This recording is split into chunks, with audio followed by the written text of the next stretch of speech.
Hi everyone, welcome to OET 369. Today I'm back with OET listening. I've got many requests personally to upload a video on OET listening, so I've decided that I'll do that today. So let's deal with OET listening today.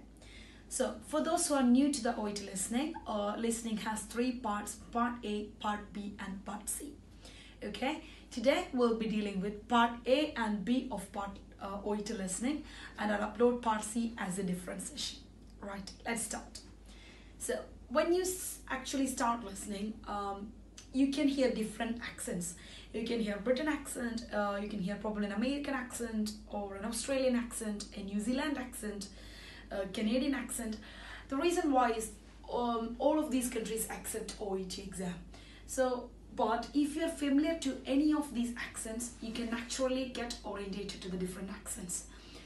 Right, so let's actually start our preparation.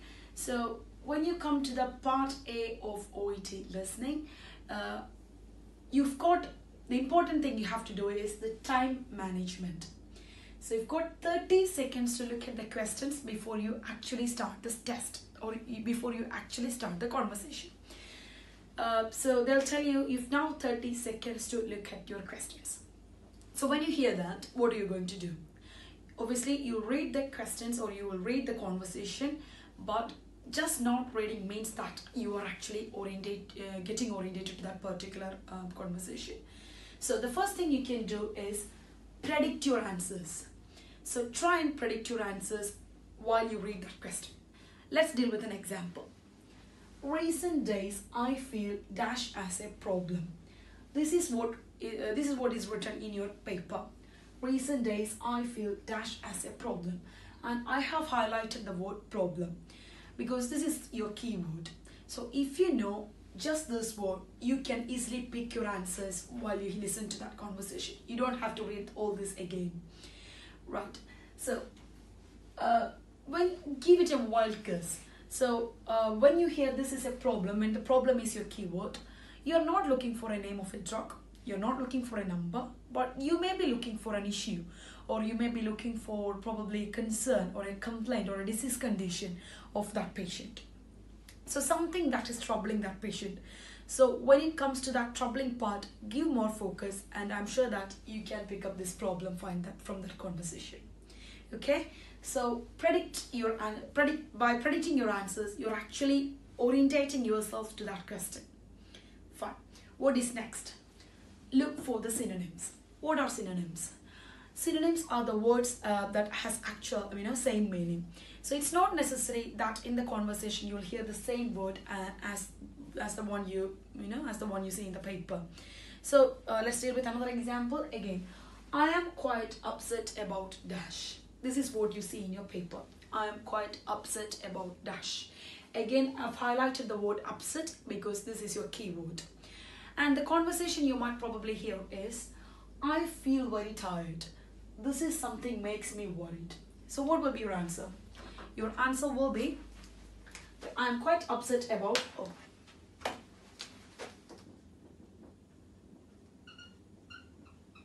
tiredness. Okay, this is what your answer will be.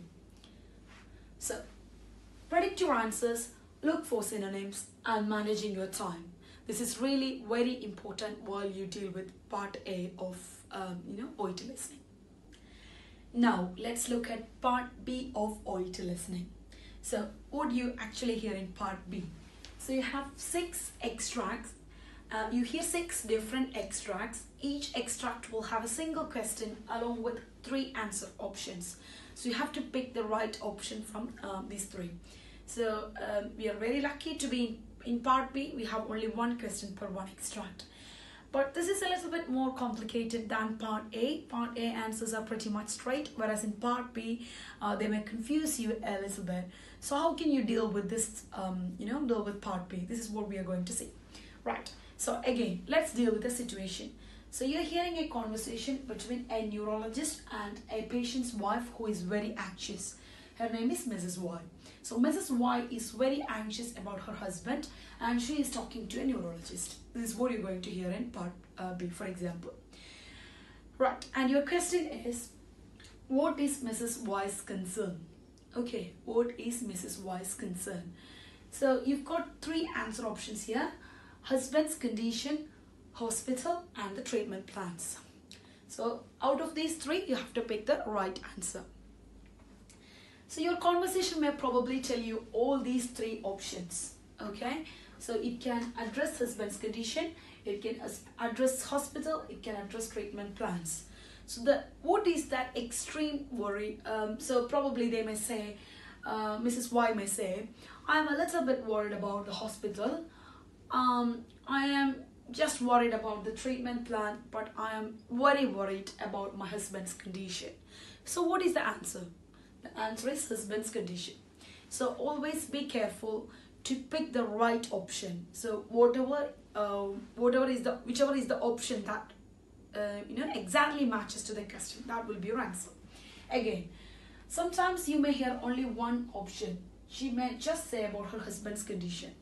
Okay, and as your conversation goes on, you may not hear anything else, which means this is the answer. She may just say, well, I'm a little bit worried about my husband's condition, and she may not even address the other two options.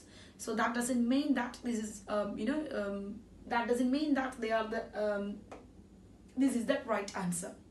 Okay, so don't worry if you hear only one option, then that is your answer. Again, you could hear two different options, and maybe you don't hear this and you hear husband's condition and treatment plans.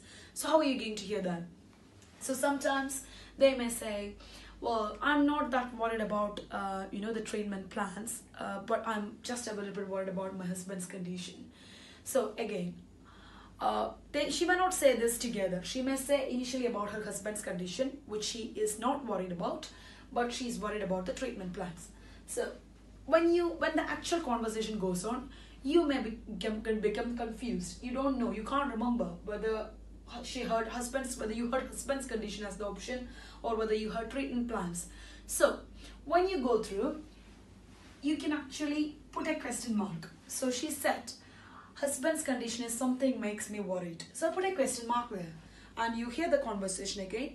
And then she said, well, treatment plan is something that's fine. So again, treatment plan can be the wrong answer. So put a cross there. So give hints or clues like this while you listen to it, because if you don't give any hints, you're going to forget which one she said and which one she didn't say. So it's always better to give a hint, and if you have heard only these two options, then you can take this one as the right answer. So that question mark saves you. So give hints like this while you actually go through the conversation. So that's another tip that you can follow in the OET listening part B. And be conscious. So maximum read the question when you get the time, and when you actually start the conversation, just think about this concern or about her anxiety. Don't think about nothing else, because you're going to have only one question in part B.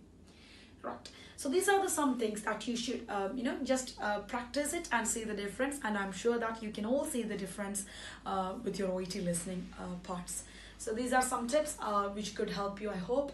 And again, I will see you in a different session. For any personal queries, you can email me at oet369@gmail.com. I've also included my WhatsApp number with the description. And if you have any personal queries, please feel free to WhatsApp me. Again, thank you for all your support. Keep on watching OET 369. Bye-bye.